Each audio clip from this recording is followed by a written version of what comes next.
Starting में हमें दिखाया जाता है कि ऑक्शनर तुरंत ही अपने पीछे कुछ लोगों को ताली बजाकर बुलाता है और 8 काफी हट्टे कट्टे बड़े आदमी लाल कपड़े से ढकी हुई एक वस्तु लेकर आ रहे होते हैं, जो देखकर सभी लोग कहते हैं साला ये कौन सा खजाना है जो इतना भारी है कि 8 लोग इसे लेकर आ रहे थे। तभी मूयर अपनी बेवकूफी दिखाते हुए कहती है, लिटिल लायर, ये चीज मुझे एकदम बकवास लग रही है, क्या तुम अभी भी इसे लोगे? जिसपे जॉन तुरंत ही मूयर की तरफ देखते हुए कहता है, तुम्हें पता है वो क्या है? जिसमें मूयर कहती है, मुझे कैसे पता होगा? जिसपे जॉन समझ जाता है इस लड़की से बात करना मतलब अपने सिर को दीवार में फोड़ देने बराबर है, इसलिए जॉन ऑक्सनर की तरफ देखने लगता है। तभी ऑक्सनर सभी की तरफ अनाउंसमेंट करते हुए कहता है, कृपया सभी लोग शांत हो जाएं। इस टाइम पे तो सभी लोग एक्साइटेड होते हैं कि भाई आखिरकार ये चीज है क्या, इसीलिए वो सभी लोग चिल्ला रहे होते हैं। तभी वो देखते हैं कि ये होती है एक बाल यानी दीवाल, जो देखकर सभी लोग कहते हैं, टूटी हुई दीवाल, ये कैसी चीज है, क्या इसका ऑक्शन किया जाना है? सभी देख सकते थे कि ये लगभग 5 मीटर लंबी और 5 मीटर चौड़ी थी, साथ ही बिल्कुल मिरर की तरह चिकनी थी और ऐसा लग रहा था जैसे इसे एक ब्लेड से काटा गया हो, जो देखकर जॉन तुरंत ही कहता है,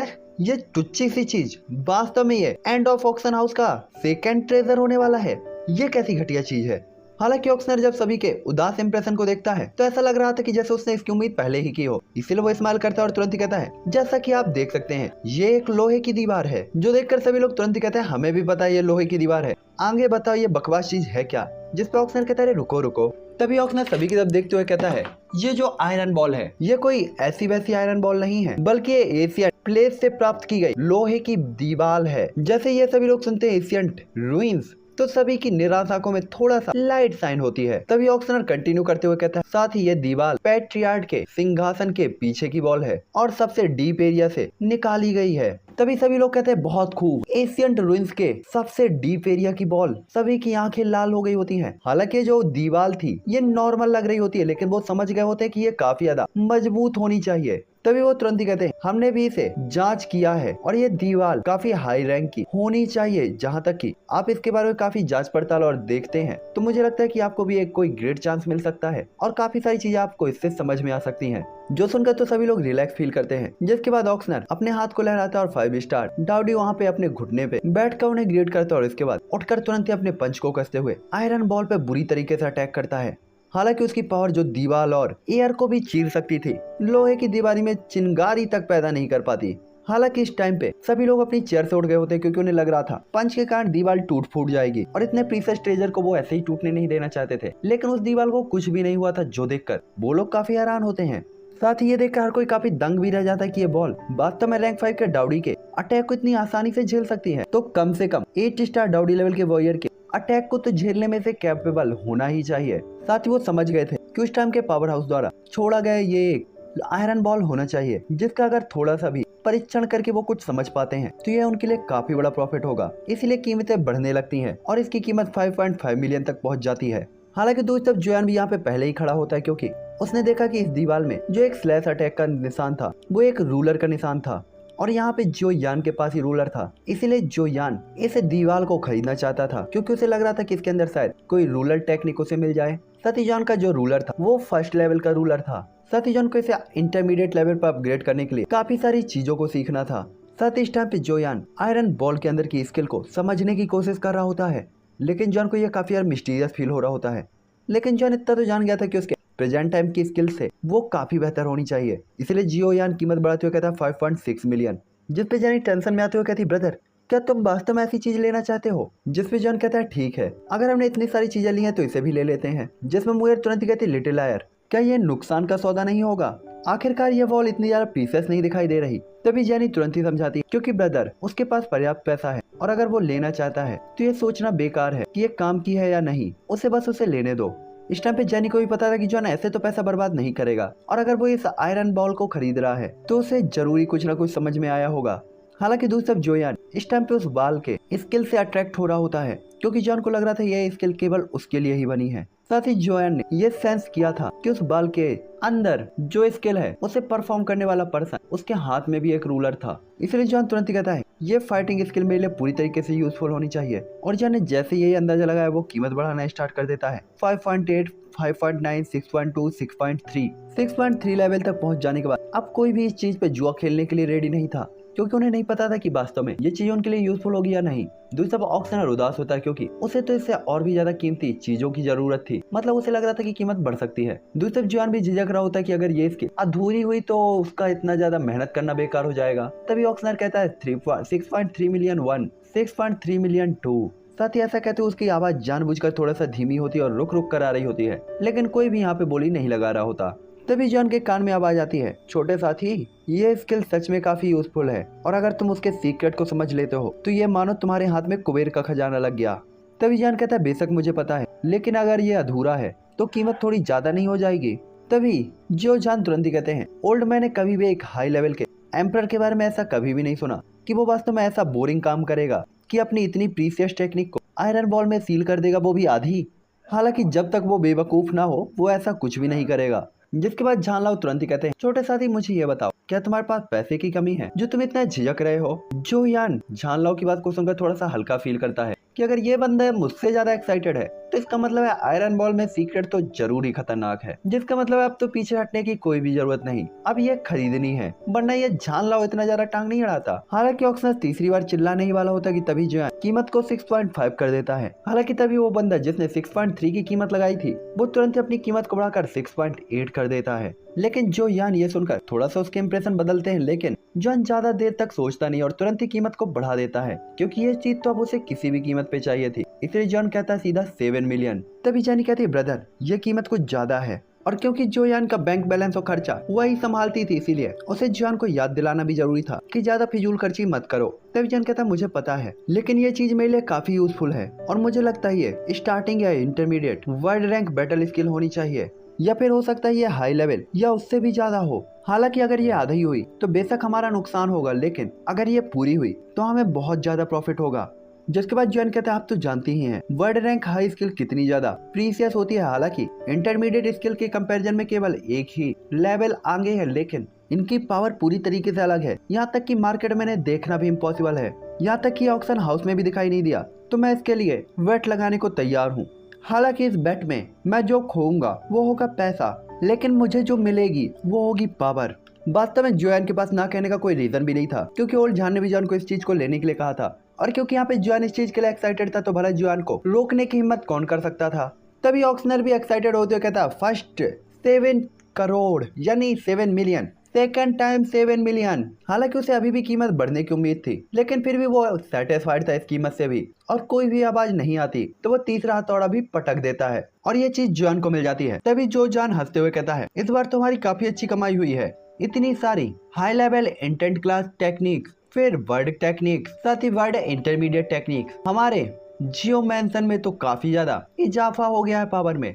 साथ ही आयरन बॉल, इसका यूज करते हुए हम जो क्लेन में जहाँ पे दीवार नहीं हो वहाँ पे इसे लगा देंगे। और ऐसा कहते हैं जो जान हंसने लगता है और हर कोई काफी खुश होता है। तभी जानी कहती है, अगर मेरा भाई इस फाइटिंग टेक्निक को सीख लेता है तो आने वाली जनरेशन को भी ये दी जा सकती है और ये काफी ज्यादा फायदा हमारा करा सकती है। तभी किंग हावरान भी कहते हैं, वास्तव में ये आयरन बॉल अगर इसकी टेक्निक हम सीख लेते हैं तो ये तो एनिमी के लंका लगाने के लिए काफी होगी। तभी फैंग फैंग कहता है, मैं वास्तव में नहीं समझ पाया कि आखिरकार ये आयरन बॉल है किस आयरन की जो इसे इतना ज्यादा बढ़ा चढ़ा कर बताया जा रहा है। तभी नारायण भी कहता है, मुझे लगता है कि इतना भी यूजफुल नहीं होने वाला। हालांकि जब ये सभी लोग बात कर ही रहे होते हैं तभी ऑक्शनर तुरंत ही लास्ट ट्रेजर को अनाउंस करते हुए कहता है कि इस स्पेशल ऑक्शन अब लास्ट आइटम यहाँ पे पेश होगा और इसके बाद ये ऑक्शन यहीं पे एंड किया जाएगा, जिस पे सभी लोग तालियां बजाने लगते हैं। तो ऑक्शनर तुरंत ही कहता है, तो लास्ट आइटम है world rank high rank battle skill, thousands of poisonous power, और इसके साथ आने वाले वेपन पूरी तरीके से चौंकाने वाले हैं। साथ ही इसकी स्टार्टिंग कीमत ही 8 मिलियन है। और ऐसा कहते हुए ऑक्शनर एक लाल कपड़े को खोल देता है। तभी ऑक्शन के बाहर सभी लोग जोर जोर से चिल्लाने लगते कि वाह, ये एक हाई रैंक बैटल टेक्निक है, ये ऑक्शन हाउस में दिखाई दी है, साथ ही इसको यूज करने के लिए इसका वेपन भी साथ में है। तभी सभी लोग कहते हैं, मुझे उम्मीद है कि इस बार ये 3 हाई लेवल के लोग जो VIP रूम्स में बैठे हुए इस बार इस चीज के लिए ऑक्शन में कीमत न लगाएं। तभी दूसरा बंदा कहता है, भले ही वो कीमत न लगाएं, ये स्किल काफी कीमती होगी, क्या आप इसकी कीमत को बयान कर सकते हैं? जिसपे दूसरा बंदा कहता है आखिरी आइटम होने के कारण इसके लिए तो हमें पूरी तरीके से फाइट करनी चाहिए। इस टाइम पे हर कोई देख सकता था कि लाल कपड़े के बाहर एक 4 सींग वाली व्हाइट जेड खोपड़ी होती है और खोपड़ी पे 4 सींग होते हैं और कोई भी ये नहीं बता सकता था ये किस बीस्ट की है। साथ ही इसका कलर ब्राउन और हल्का सा मिस्टी होता है, जैसे ये साफ साफ दिखाई नहीं दे रही थी। साथ ही दरारों से भी भरी हुई होती है, जो देखकर जुआन तुरंत ही कहता है ये किस तरीके का वेपन है, हड्डियों की खोपड़ी। इस टाइम पे तो जुआन के लिए अभी ये फर्स्ट टाइम था। तभी ले सालोंग स्माइल करते हुए कहते हैं नान एर्मिंग, मुझे लगता है कि तुम काफी लकी हो, ये बैटल स्किल तुम्हारे लिए यूजफुल होना चाहिए क्योंकि ये पॉइजन से रिलेटेड है और तुम्हारे पास भी पॉइजन है। जिसपे नान एर्मिंग भी हाँ में से हिलाते हुए कहता है हाँ मैं भी पॉइजन को कल्टीवेट करता हूँ और पॉइजन से जुड़ी हुई हर एक चीज मेरे लिए काफी ज्यादा इंटरेस्टिंग है। तभी जिंग भी स्माइल करते हुए नान एर्मिंग को बधाई देती है। तभी जियो जान कहता है हाँ पॉइजन को कल्टीवेट करते करते कहीं खुद साला डेड बॉडी न बन जाए। जो सुनकर जियो जान तुरंत ही कहता है, नान एर्मिंग तुरंत ही कहता है अगर मैं डेड बॉडी बन गया तो सबसे पहले तुम्हें ही डसूंगा। तभी जान कहता है 1000 ऑफ पॉइजनस पावर, मुझे लगता है ये टेक्निक काफी ज्यादा खतरनाक होनी चाहिए और तुम्हारे लिए यूजफुल भी, क्या बोलते हो? और ऐसा कहते हुए स्माइल करते हुए जो यान नान एर्मिंग की तरफ देखता है। तभी नान एर्मिंग भी हल्के से रिप्लाई करते हुए कहता है मुझे भी पता है किसकी पावर छोटी नहीं होगी। तभी जान कहता है ऐसा लगता है हमारी टीम में तुम सबसे पावरफुल वॉरियर और टीम मेंबर बन सकते हो जो हमारे लिए काफी ज्यादा यूजफुल होगा। लेकिन जान की नजर अभी भी उस खोपड़ी पर होती है कि आखिरकार इस खोपड़े की जो ये संरचना है इसे वेपन के तौर पर कौन सा अजीब प्राणी यूज करता था और ये बवाल है क्या। हालांकि तभी बाकी सभी लोग भी कंफ्यूज होते हैं और वो ऑक्शनर से कहते हैं कि आप डिटेल में बता सकते हैं कि ये चीज है क्या, क्योंकि आखिरकार एक खोपड़ी को बैटल वेपन की तरह यूज करना ये तो सभी की सोच समझ से परे था। आखिरकार उन्होंने ऐसी टेक्निक को अभी तक नहीं देखा था।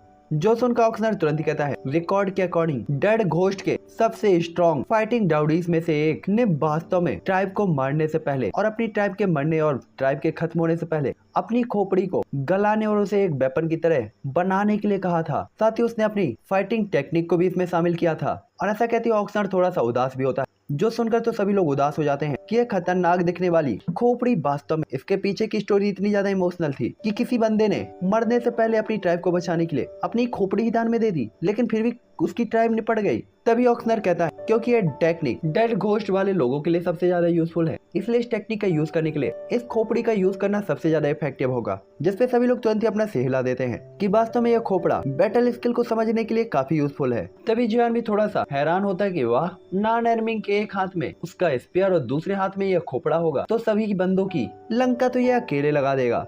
तभी जान कहता है मुझे लगता है कि जो जान का सजेशन ज्यादा अच्छा है। जिसके बाद वो ले सालों की तरफ देखते हुए उनसे पूछता है कि क्या किया जाए। जिसके बाद जान बताता है हालांकि वर्ड रैंक हाई लेवल की स्किल होनी चाहिए जो काफी पावरफुल है, लेकिन वेपन के तौर पर अपनी खोपड़ी का यूज करना मुझे लगता है इसे सीखना और यूज करना आसान नहीं होगा।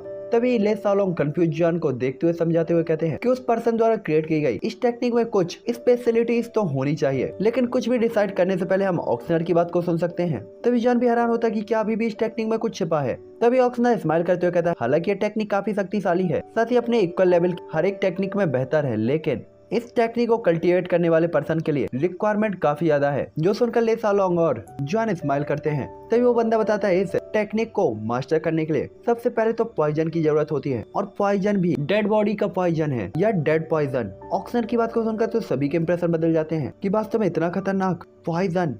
तभी ऑक्शनर बताता है इसीलिए इस स्किल को सीखने के लिए आपको एक ऐसी जगह ढूंढनी होगी जहाँ काफी सारे पावरफुल लोग मरे हों, जैसे कि कोई एशियंट वार एरिया। ऐसी जगह खोजने के बाद आपको अपनी बॉडी को जमीन में गड़ाना होगा और इस खोपड़ी को अपनी चेस्ट पे रखना होगा और इसके बाद लाखों सालों से कंडेंस हुई डेड एनर्जी को अपनी ओरिजिन कुई के साथ अब्सॉर्ब करना होगा और इसे डेड पॉइजन की एनर्जी में बदलना होगा, जिससे आप इस टेक्निक को मास्टर कर पाएंगे और इस टेक्निक के लिए एनर्जी को जुटा पाएंगे। साथ ही ये काफी ज्यादा पावरफुल भी होगी और आप एक पावरफुल डेड एम्परर बनेंगे। ऑक्शनर की बात को सुनकर तो मैदान में खड़े हुए हर एक पर्सन को लगभग उल्टियां आने लगी हुई होती हैं। लड़कियों के चेहरे तो पहले ही पीले पड़ चुके होते हैं। साथ ही नान एर्मिंग के इंप्रेशन भी ज्यादा अच्छे नहीं होते, क्योंकि दुनिया में उसने किसी भी इतने बुरे बैटल स्किल के बारे में कभी नहीं सोचा था। हालांकि यहाँ पे अभी भी कुछ लोग ऐसे होते हैं जिनकी आंखें चमक रही होती है कि बस ये स्किल मिल जाए और कुछ नहीं चाहिए, क्योंकि जब तक पावरफुल हो सकते हैं कोई भी घटिया काम करना वो कर देंगे। आखिरकार ये हाई रैंक का वर्ल्ड रैंक बैटल टेक्निक होने वाला था। हालांकि तभी ऑक्शनर बताता है हालांकि इस टेक्निक में अभी कुछ और भी चेंजेस हैं जो आपकी बॉडी में हो सकते हैं। आखिरकार डेड एनर्जी को अब्सॉर्ब करना इतना भी आसान थोड़ी है।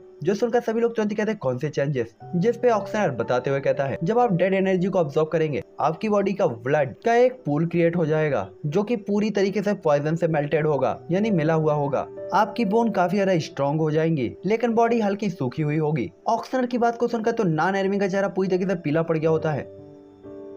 जैसे कि उसकी बॉडी से तो उसका ब्लड ही निकाल लिया गया हो। इस स्किल में अब तो उसे कोई भी इंटरेस्ट नहीं था, क्योंकि उसने अंदाजा लगा लिया था इस टेक्निक को कल्टीवेट करने के बाद वो बिल्कुल वैसा ही दिखेगा जैसा भूत प्रेत दिखते हैं। तभी जियो जान तुरंत ही कहता है मुझे लगता है नॉन एर्मिंग इस टेक्निक को सीखने के लिए और कल्टीवेट करने के लिए पूरी तरीके से यूजफुल होगा और वो ये जरूर कर पाएगा। तभी जिंग तुरंत ही कहती है क्या तुम डरे हुए हो? क्या तुम वास्तव में इसे कल्टीवेट नहीं करना चाहते? क्या तुम इतनी पावरफुल स्किल को छोड़ दोगे? हालांकि तभी उनमें से एक बंदा जो नीचे के लोगों में होता है कहता है इस टेक्निक को कल्टीवेट करने में कितना टाइम लगेगा। हालांकि वो भी अब डर चुका होता है, लेकिन फिर भी वो इसके बारे में जानना चाहता है। तभी ऑक्सनर बताते हुए कहता है हालांकि रिक्वायर्ड टाइम ज्यादा लंबा नहीं है, ये लगभग 500 साल होगा, क्योंकि डेड पॉइजन को जमा करने में काफी टाइम लगता है। जो सुनकर तो जोयान भी डरते हुए कहता है इतना टाइम? जोयान ने इतना टाइम तो कभी भी एज्यूम नहीं किया था किसी भी टेक्निक के लिए। तभी ऑक्सनर कहता है आखिरकार इस टेक्निक को यूज करने के बाद अब आधे इंसान और आधे घोस्ट होंगे, इसलिए इसमें टाइम तो लगेगा ही।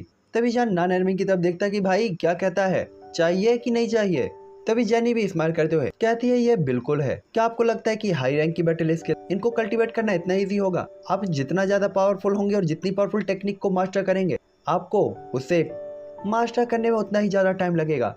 हालांकि आप अपने टैलेंट और पावर को बढ़ाकर इस टाइम को कम कर सकते हैं, लेकिन ये आप पर डिपेंड करता है। हालांकि इस चीज पे जोयान और नॉन एर्मिंग को कोई इंटरेस्ट नहीं था, इसका मतलब ये नहीं था कि दूसरों को इसमें इंटरेस्ट नहीं है। आखिरकार पूरे डाउडी कॉन्टिनेंट के अंदर हाई रैंक की बैटल टेक्निक जो कि वर्ल्ड रैंक पर हो, ये कोई भी नहीं छोड़ना चाहता था। तभी कुछ लोग कहते हैं भाड़ में जाए, भले ही ये बदबूदार है और घटिया है, लेकिन ताकत ही सुप्रीम मैसी है, मैं इसे जरूर सीखूंगा। और इसके बाद वो कीमत लगाना शुरू कर देते हैं और देखते ही देखते कीमत 9 मिलियन तक पहुंच जाती है। तभी जेनी और किंग हावरान जोयान की तरफ देखते हुए कहते हैं तुम क्या चाहते हो भाई, बोली लगानी है कि नहीं? ये सुनकर तो जान तुरंत ही अपने दांतों को बुरी तरीके से जकड़ता है। उसे समझ में नहीं आता कि क्या किया जाए, क्योंकि जान को वास्तव में इस टेक्निक में कोई भी इंटरेस्ट नहीं आया था, लेकिन जान वास्तव में इसे लेना भी चाहता था। साथ ही जान को गिल्टी भी फील हो रही होती कि वास्तव 1000 पॉइजनस पावर को क्रिएट करने वाले एंसेस्टर उसने अपनी पूरी पावर और अपना सिर भी दान दे दिया था। जिसके बाद जान अपना सिर घुमाकर सबकी तरफ देखता है और कहता है क्या किसी को ये चाहिए? जिसमें सभी एक साथ रिप्लाई करते हुए कहते हैं अरे नहीं, ये टेक्निक हमें बिल्कुल नहीं चाहिए।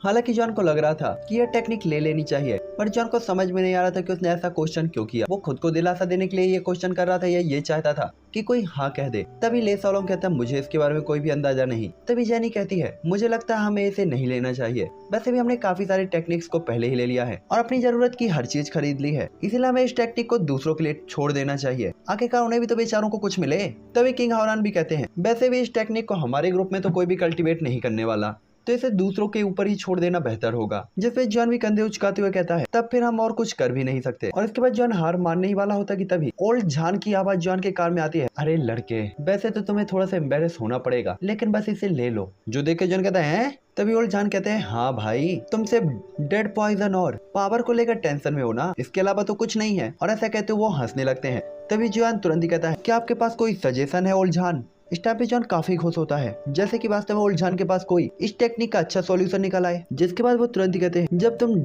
आप बर्ड का यूज करते हो तब मुझे लगा करता है कि तुम जैसे मुझे लूटने वाले हो। वैसे मैं तुम्हें इतना ही बताना चाहूंगा कि बॉडी का सूखना और आइस का ग्रीन होना यह डेड बॉडी के डेड एनर्जी के कारण है और कुछ भी नहीं। और अगर आप डेड एनर्जी को अब्सॉर्ब नहीं करेंगे तो आप अपनी फाइटिंग टेक्निक को यूज कैसे कर सकते हैं? इस टाइम पे जो यान भी काफी कंफ्यूज होता है। तभी जानलाओ जॉन को समझाते हुए कहते हैं छोटे साथी, मैं ऐसा नहीं कह रहा। हालांकि अगर तुम डेड कोई उसे अब्सॉर्ब ना करके उसकी जगह इनक्वी से रिप्लेस कर दो तो मुझे लगता है कि ये प्रॉब्लम तुरंत ही सॉल्व हो जाएगी और टेक्निक में काफी अच्छी ग्रोथ तुम देख सकते हो और ये पहले के कंपैरिजन में कुछ पावरफुल ही होगी और इसमें कोई भी प्रॉब्लम नहीं होगी। जो सुनकर जॉन कहता है अरे हाँ, जॉन को याद था कि झानलाओ ने उसकी काफी सारी टेक्निक्स को अपग्रेड किया था, तो ये टेक्निक झानलाओ के लिए सॉल्व करने के लिए कोई बड़ी चीज थोड़ी थी। इसलिए जॉन तुरंत ही अपने सिर को थपथपाते हुए तुरंत ही बेहतर फील करता है और वास्तव में ये कूड़े का कॉस्ट स्किल अब उसके लिए काफी ज्यादा यूजफुल लग रहा होता है। बस जॉन इतना समझ गया था कि इसको यूज करने में थोड़ी ज्यादा एनर्जी लगेगी, लेकिन फिर भी ये काम की थी। जिसके बाद जॉन तुरंत ही कहता है तो क्या इस चीज के साथ यूज करने के बाद मुझे उस खोपड़ी की जरूरत है?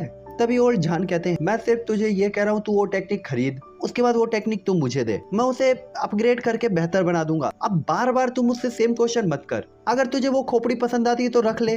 तभी जान कहता है लेकिन मुझे इस चीज को लेने में थोड़ा सा शर्म आ रही है, आखिरकार मैं इतने सारे लोगों के साथ क्या कहूंगा। तभी जान हंसते हुए कहते हैं मुझे उम्मीद नहीं थी कि बच्चे तुम वास्तव में शर्मीले होगे, इतनी सारी लड़कियों के साथ घूमते हुए तो तुम कभी नहीं शर्माए। तभी जान अगला क्वेश्चन पूछते हुए कहता है अगर हम इस खोपड़े का वेपन के तौर पर यूज नहीं करते तो क्या बैटल स्किल की पावर कम नहीं हो जाएगी? तभी जान लाओ कहते हैं, छोटे साथी, जब मैं इस स्किल को अपग्रेड कर दूंगा तो तुम सेम ही लेवल किसी भी वेपन के साथ इस खोपड़ी को रिप्लेस कर सकते हो और उस वेपन के साथ तुम इस टेक्निक को यूज कर सकते हो। अब इसमें इतना ज्यादा परेशान होने की तुम्हें क्या जरूरत है? तभी जान कहता है, लेकिन क्या इनको इसे चेंज करने पर कोई सिक्वल तो नहीं होगा? तभी ओल्ड जान कहते हैं, नहीं, अगर आपको काफी ज्यादा इन प्लेस मिल जाता है जहाँ काफी कोल्ड एनर्जी है तो आप वहाँ पे इसे कल्टीवेट कर सकते हैं और इसकी लिमिट्स को तुरंत ही ब्रेक कर सकते हैं। साथ ही डेड एनर्जी के कंपैरिजन में ये दर्जनों गुना तेज होगी और पावरफुल भी। साथ ही वो तुरंत ही बताते हैं, हालांकि अगर कोई होली इन बॉडी वाला पर्सन है तो उसके लिए ये टेक्निक और भी ज्यादा यूजफुल हो सकती है। तभी जॉन तुरंत ही कहता है, इन बॉडी, क्या ये भी कोई बॉडी होती है? तभी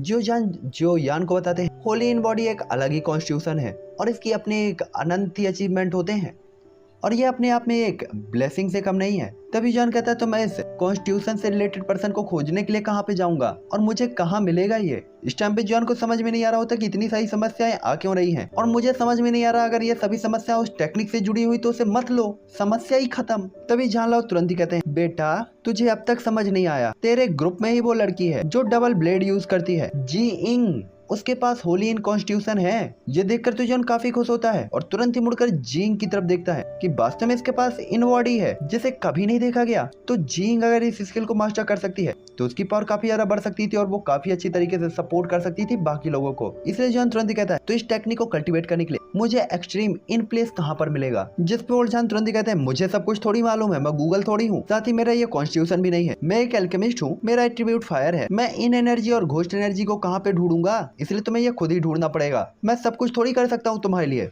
तभी जान कहता है, हालांकि थोड़ी जल्दी में ये जगह नहीं मिलेगी लेकिन मैं इसे ढूंढ लूंगा और जिंग अगर इसे मास्टर कर लेती है तो ये वास्तव में काफी प्रॉफिटेबल होगा। तभी जियो जान कहता है, यंग मास्टर जियो को क्या हुआ? ये इतना एक्साइटेड क्यों हो रहे हैं? क्या कुछ गड़बड़ हो गई क्या?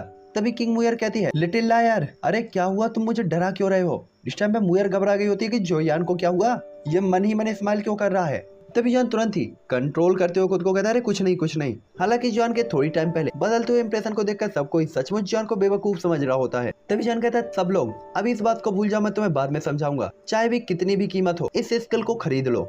जो देखकर सभी लोग जॉन को ऐसे देखते हैं कि ये बंदा है कि ब्रेक फेल गाड़ी कहीं भी घूम रहा है। तभी मुयर तुरंत ही कहती है, लिटिल लायर क्या तुम्हें बुखार हो गया है? और तुरंत ही वो जियान के माथे को टच करती है। तभी जियान कहता है, मैं ठीक हूँ, मैं सचमुच ठीक हूँ। और इस टाइम पे जियान जिंग की तरफ देखता है और काफी ज्यादा खुश होता है। तभी जियो जान भी कहता है, यंग मास्टर जियो तो बिल्कुल पागल हो गए हैं। दूसरी तरफ नॉन एर्मिंग तो उदास हो जाता है कि मैं बलि का बकरा नहीं बन रहा भाई, ये स्किल मैं नहीं सीख पाऊंगा। हालांकि जहाँ पे सभी लोग काफी ज्यादा हैरान होते हैं तो जेनी काफी ज्यादा शांत लग रही होती है। जिसके बाद वो कहती है, अगर ब्रदर ने इसके लिए बोली लगाने के लिए कहा है तो हम बारी बारी से बोली लगाएंगे, क्योंकि जेनी को तो जान पे भाई ब्लाइंड ट्रस्ट था, अंधा विश्वास, उसने जो कहा वही सही।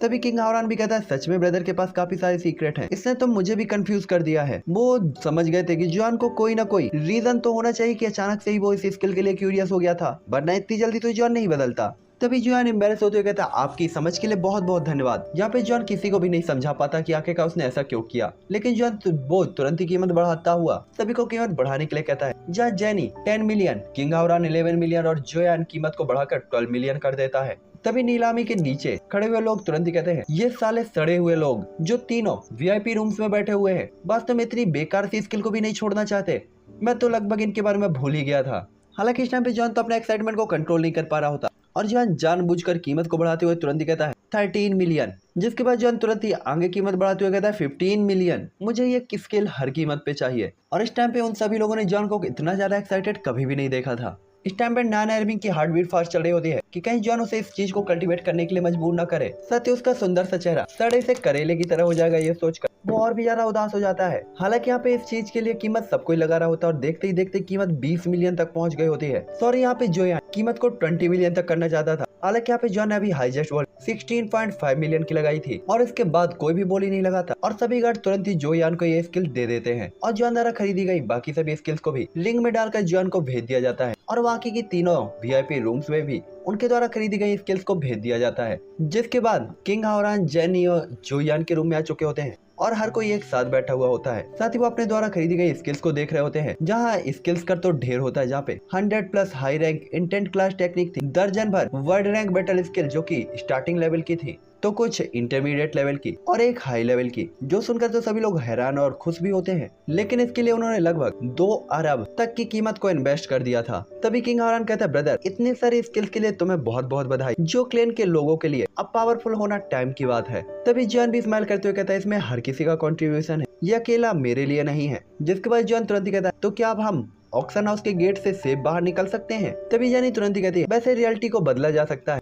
और हम आई भी तो श्रॉड के बीच में ही हैं, और वैसे भी अब हमें डरने की क्या ही जरूरत है, जो भी आएगा हम उसे पेल देंगे और उसे ही लूट लेंगे। तभी जानी स्माइल करते हुए कहता है, ठीक है अब हम लूट का बंटवारा शुरू करते हैं। तभी ये सुनकर सभी लोग कहते हैं, ये तो बढ़िया है। तभी जिंग तुरंत ही कहती है, शैडो स्ट्राइक मेरी, और उसकी वॉइस काफी ज्यादा सॉफ्ट होती है। तभी नानएर्मी कहता है, हाँ मेरा वाला भी वेपन और स्कैरी गॉड स्किल। हालांकि तभी उसका चेहरा अचानक से जम जाता है जैसे ही उसे याद आता है कि 1000 पॉइजन पावर ये स्किल जियान कहीं उसे ना दे दे, इसीलिए उसके चेहरे से एक्साइटमेंट तुरंत ही गायब हो जाता है। तभी जोयान जिंग को उसकी शैडो स्ट्राइक पकड़ाता है, जिसके बाद जोयान नानएर्मी की तरफ बढ़ाते हुए कहता है, नानएर्मी ये तुम्हारा, जिससे नानएर्मी तो थोड़ा सा घबरा जाता है और उसके हाथ कांपने लगते हैं। तभी जोयान कहता है, जिंग के बजाय तुम इतने ज्यादा नर्वस क्यों हो? क्या तुम्हारे पास पहले से फाइटिंग टेक्निक्स हैं? हालांकि यहाँ पे जिंग काफी देर तक इंतजार करता है, नानएर्मी इंतजार करता है कि जॉन शायद उसे 1000 पॉइजन पावर स्क्रोल देगा, लेकिन जॉन उसे घंटा वो स्क्रोल नहीं देता और सबको एक एक करके स्क्रोल बांटते हुए किंग हावरान की तरफ देखता है। हालांकि तभी नानएर्मी अपने स्क्रोल को देखते हुए कहता है, 7000 पॉइजन पावर, क्या ये मेरे लिए है? क्या ये मेरे लिए नहीं है? मतलब वो उस स्क्रोल के बारे में 1000 पॉइजन पावर के बारे में सोचते हुए कहता है, क्या वो स्क्रोल मेरे लिए नहीं है? और वो एक्साइटेड हो जाता है कि वो स्क्रोल उसे कल्टीवेट नहीं करना। तभी जॉन तुरंत कहता है, ब्रदर तुम्हारी हेल्प के लिए बहुत बहुत धन्यवाद, तुम भी इनमें से कोई स्क्रोल ले सकते हो। ये देखकर किंग हावरान हैरान हो जाता है कि वास्तव में ये बंदा उसे स्क्रोल ऑफर कर रहा है। तभी जॉन कहता है, ब्रदर आप डायमंड क्लेन के एम्परर हैं और ब्लड डायमंड ट्राइब के लीडर, आपके पास काफी सारी स्किल्स होंगी, फिर भी मैं अकेले इन सारी स्किल्स को तो नहीं रख सकता ना, इसलिए इनमें से आपको जो भी पसंद हो आप ले सकते हैं। हालांकि किंग हावरान काफी हैरान होता है क्योंकि उसने इन टेक्निक की केवल बोली लगाई थी, उसने इनके लिए एक भी पैसा नहीं दिया था, पैसा पूरा का पूरा जो यान ने दिया था, फिर भला वो कोई भी टेक्निक कैसे ले सकता था। इसलिए किंग हावरान तुरंत कहता है, ये तुम्हारे प्यार के लिए बहुत बहुत धन्यवाद, लेकिन मेरे पास पहले ही बहुत कुछ है और एहसान नहीं करना, वैसे भी तुम्हारे काफी सारे एहसान मेरे ऊपर हैं। आखिरकार तुमने हमारी डायमंड ट्राइब को फाइनेंशियली काफी स्ट्रॉन्ग किया है, साथ ही इन सभी स्किल्स की लिटिल ब्रदर को मेरे कंपैरिजन में ज्यादा जरूरत है। तभी जॉन कहता है, ब्रदर अगर तुम यहाँ से खाली हाथ लौटे तो वास्तव में ये मुझे काफी हर्ट करेगा और मैं एक स्वार्थी पर्सन नहीं बनना चाहता। साथ ही अब मैं कुछ ही टाइम के अंदर जो क्लेन के लोगों को यहाँ पे ट्रांसफर करने और जब तक वो स्ट्रॉन्ग नहीं होते तब तक लो प्रोफाइल रखने के बारे में सोच रहा हूँ, इसलिए हम अभी भी सेफ हैं। इसलिए ब्रदर कुछ स्किल्स को ले सकते हैं, मुझे लगता है कि ये ब्लड डायमंड ट्राइब की काफी हेल्प करेंगे। तभी किंग हावरान कहते हैं, अगर मैं इन स्किल्स को ले लूंगा तो क्या ये ऐसा नहीं होगा कि मैंने वास्तव में इनाम के लिए तुम्हारी मदद की? हराम खोरो, मुझे तुम लोग का ये फैमिली ड्रामा नहीं देखना, साले एक दूसरे से लड़े मर रहे हैं, ले लो नहीं लेना, ले लो नहीं लेना, ले लो नहीं लेना। भाई नहीं लेना तो मना कर दो। और अपना ठरकी कब से इतना पोलाइट हो गया भाई, जो लोगों की इतनी ज्यादा चापलूसी करने लगा, जिसके बाद हमारा ठरकी, हमारा चूतिया ठरकी जो इस टाइम पे पूरी तरीके से बेवड़ा हो चुका है, तुरंत ही कहता है, अगर बिग ब्रदर इनमें से कोई स्क्रॉल नहीं लेंगे तो मैं जैनी को ये सारे स्क्रॉल दे दूंगा और कहूंगा ऑक्शन हाउस में बेच दो, इसीलिए इससे एक स्क्रॉल ले लो। देख रहे हो इसको, मतलब अपनी इज्जत पे आग लगाया जा रहा है बंदा। तभी किंग हावरान जॉन के ऐसे बिहेवियर को देखते हुए कहते हैं, अरे भाई चलो मैं तुम्हारे सामने हार मानता हूँ, मेरी किस्मत सच में काफी अच्छी थी जो मुझे तुम जैसा भाई मिला। और इसके बाद किंग हावरान इंटेंट क्लास टेक्निक्स में से एक टेक्निक को चुनने लगता है, जो देखकर जॉन कहता है, ब्रदर तुम इंटेंट क्लास टेक्निक क्यों चुन रहे हो? अबे इसको 2 गालियां दो कमेंट बॉक्स पे, जो यान को इतना चूतिया पे ये कब से करने लगा। तभी किंग हावरान कहता है, हमारी ब्लड डायमंड ट्राइब की जो हिस्ट्री है वो काफी लंबी है और हमारे पास काफी सारे रिसोर्सेस हैं, यहाँ तक कि हमारे पास वर्ल्ड रैंक की बैटल स्किल कोई रेयर चीज नहीं है और इस टाइम पे कोई भी एक स्किल लेना ये मेरे लिए पहले ही काफी अच्छी बात है। हालांकि जॉन भी जानता था कि किंग हावरान ने जो कहा वो सच भी है, क्योंकि उसने जियो कोई को ऐसे ही वर्ल्ड रैंक की स्किल निकाल के दे दी थी कि ये लो।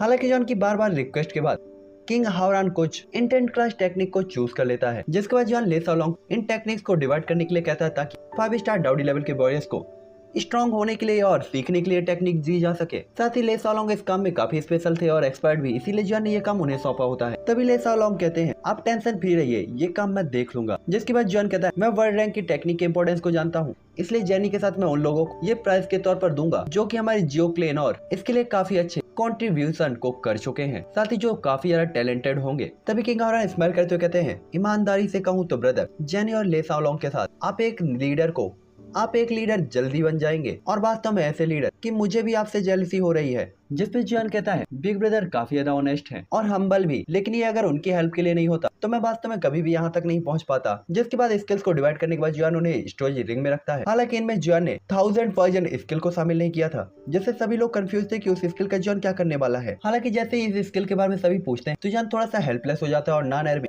उसकी हार्ट बीट काफी ज्यादा बढ़ जाती है और उसे ऑक्सीजन की आवाजें सुनाई देने लगती हैं। ये स्किल ऐसी है, ये स्किल वैसी है, शकल सूखे हुए टमाटर और भुजे हुए आलू जैसी हो जाएगी। लेकिन जॉन तुरंत इस बात को यहीं पे छोड़ देता और इस पे ज्यादा ध्यान नहीं देता और तुरंत ही कहता है फिलहाल तो उस टेक्निक का भी कोई भी यूज नहीं है। जिसके बाद जॉन बताता है ये स्किल लास्ट में सभी लोगों को जरूर हैरान कर देगी। ये सुनकर सभी लोगों में से जो सबसे ज्यादा खुश था वो था नान एरमिंग। साथ ही जॉन ने इस स्किल के बारे में अभी भी किसी को कुछ भी नहीं बताया था। जिसके बाद शाम होने तक जियान, किंग और बाकी सभी लोग जियो मैंसन में लौट आते हैं और जियो मैंसन में एंटर करने के बाद जियान लैंगटियान से पूछता है कि सोल लब को अब्सॉर्ब करने के बाद उसकी हालत कैसी थी। हालांकि जियान को नहीं पता था कि इसने सोल लब को पूरी तरीके से रिफाइन किया या नहीं। जिसके बाद हॉल के रास्ते में जिंग, नान एरमिंग अपने अपने स्किल्स को पकड़े हुए होते हैं और अपने वेपन को, साथ ही वो अपने ट्रेनिंग रूम पे ट्रेनिंग कर रहे होते हैं। जिसके बाद जियान तुरंत ही कहता है सभी लोगों को अपनी अपनी ट्रेनिंग पे जाने चाहिए और जो स्क्रोल्स उन्हें मिले हैं उनका कल्टीवेशन स्टार्ट करना चाहिए, क्योंकि पावरफुल बनना सबसे इम्पोर्टेंट चीज है। जब सुनकर फैंग फैंग तुरंत ही कहता है मेरी स्किल अब तक कंप्लीट नहीं हुई है। तक जो जान ले सालों